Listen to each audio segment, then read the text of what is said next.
Pagbasa mula sa aklat ni Propeta Isaías. Sinabi ng Panginoon, ang kanyang paghahari ay kalooban ko. Inihandog niya ang sarili upang sa pamamagitan noon ay magkaroon ng kapatawaran. Dahil dito'y mabubuhay siya ng matagal. Makikita ang lahing susunod sa kanya at sa pamamagitan niya'y maisasagawa ang aking panukala. Pagkatapos ng pagdurusa, lalasap siya ng ligaya. Malalaman niyang hindi nawala ng kabuluhan ang kanyang pagtitiis. Ang aking tapat na lingkod at lubos kong kinalulugdan ang siyang tatanggap sa parusa ng marami. At alang-alang sa kanya, sila'y aking patatawarin. Ang salita ng Diyos. Poon, pag-asa ka namin, pag-ibig mo'y aming hiling. Panginooy tapat sa kanyang salita at maaasahan ang kanyang ginawa.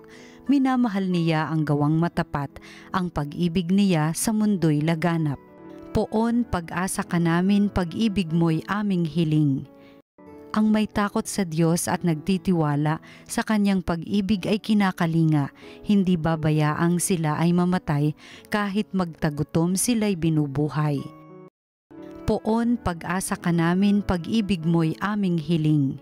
Ang ating pag-asa'y nasa Panginoon, siya ang sanggalang natin at katulong. Ipagkaloob mo na aming makamit, o poon ang iyong wagas na pag-ibig, yamang ang pag-asa'y sa'yo nasasalig. Poon, pag-asa ka namin, pag-ibig mo'y aming hiling. Pagbasa mula sa sulat sa mga Hebreo.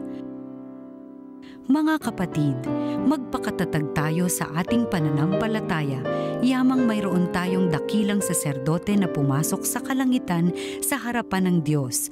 Walang iba kundi si Jesus na anak ng Diyos. Ang dakilang saserdote nating ito ay nakauunawa sa ating mga kahinaan sapagkat sa lahat ng paraay tinukso siyang tulad natin, ngunit hindi nagkasala. Kaya't huwag na tayong mag-atubiling lumapit sa trono ng mahabaging Diyos at dooy kakamtan natin ang habag at kalinga sa panahong kailangan natin ito. Ang salita ng Diyos. Salamat sa Diyos. Ang mabuting balita ng Panginoon ayon kay San Marcos. Noong panahong iyon, lumapit kay Jesus sina Santiago at Juan na mga anak ni Zebedeo at ang sabi, Guro, may hihilingin po sana kami sa inyo. Ano iyon? Tanong ni Jesus. Sumagot sila, Sana'y makaupo kami katabi ninyo sa inyong kaharian, isa sa kanan at isa sa kaliwa. Hindi ninyo nalalaman ang inyong hinihingi, sabi ni Jesus sa kanila. Mababata ba ninyo ang hirap na babatahin ko? Pabibinyag ba kayo sa binyag na daranasin ko? Opo, tugon nila. Sinabi ni Jesus, ang hirap na babatahin ko'y babatahin nga ninyo at kayo'y bibinyagan sa binyag na daranasin ko. Ngunit wala sa akin ang pagpapasya kung sino ang mauupo sa aking kanan at sa aking kaliwa. Ang mga luklukang sinasabi ninyo'y para sa mga pinaghandaan. Nang marinig ito ng 10 alagad, nagalit sila sa magkakapatid kaya't pinalapit sila ni Jesus at sinabi, Alam ninyo na ang mga itinuturing na pinuno ng mga hentil ay siyang pinapanginoon at ang mga dinadakila ay siyang nasusunod.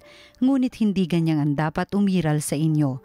Sa halip, ang sino man sa inyo na ibig maging dakila ay dapat maging lingkod, at sino mang ibig maging pinuno ay dapat maging alipin ng lahat. Sapagkat ang anak ng tao ay naparito hindi upang paglingkuran, kundi upang maglingkod at ibigay ang kanyang buhay sa ikatutubos ng lahat. Ang mabuting balita ng Panginoon. Pinupuri ka namin, Panginoong Hesukristo.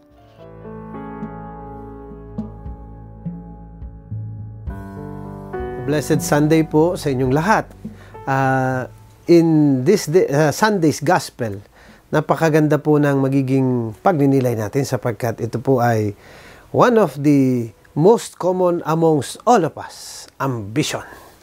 At napakaganda nito sapagkat dito sa Gospel natin for this Sunday, ay nakita natin kung paano yung mismong mga alagad pa ni Lord ang nagkaroon ng ambisyon.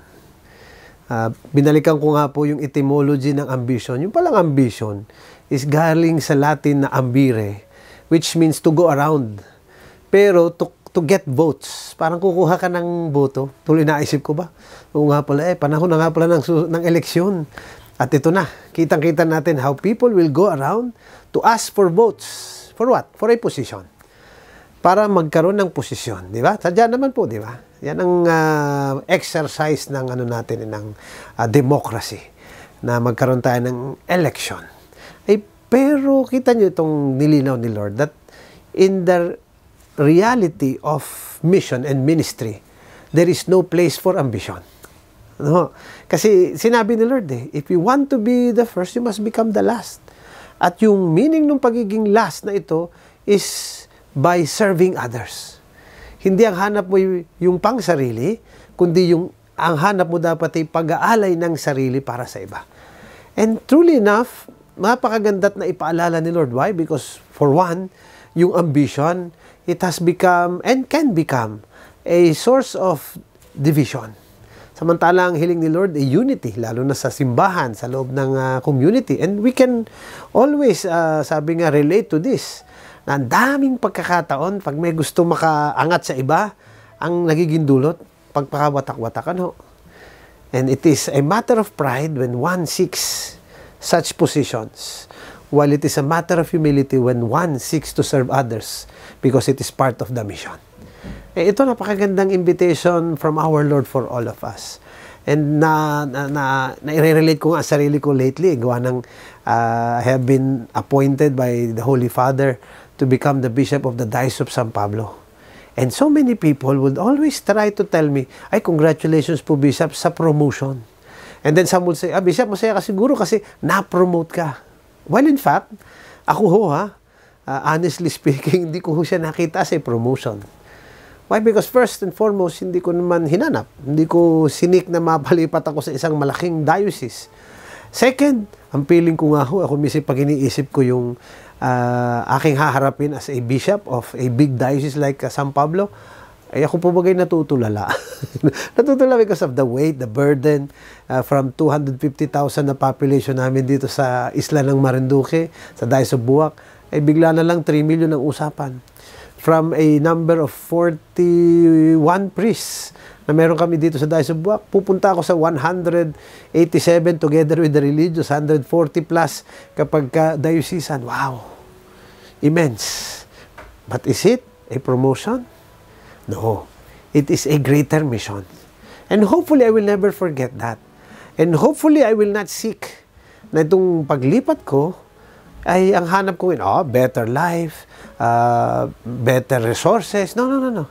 Sana nga, better me to become a better servant of God and of His people. Wow. Malaking hamon po. So, alam niyo na, it's in our faith, in our mission, in our ministry, it's not about ambition. It's always about a mission. Okay po, sana maging malino sa atin yon. And hindi natin malimutan, always be blessed and be a blessing.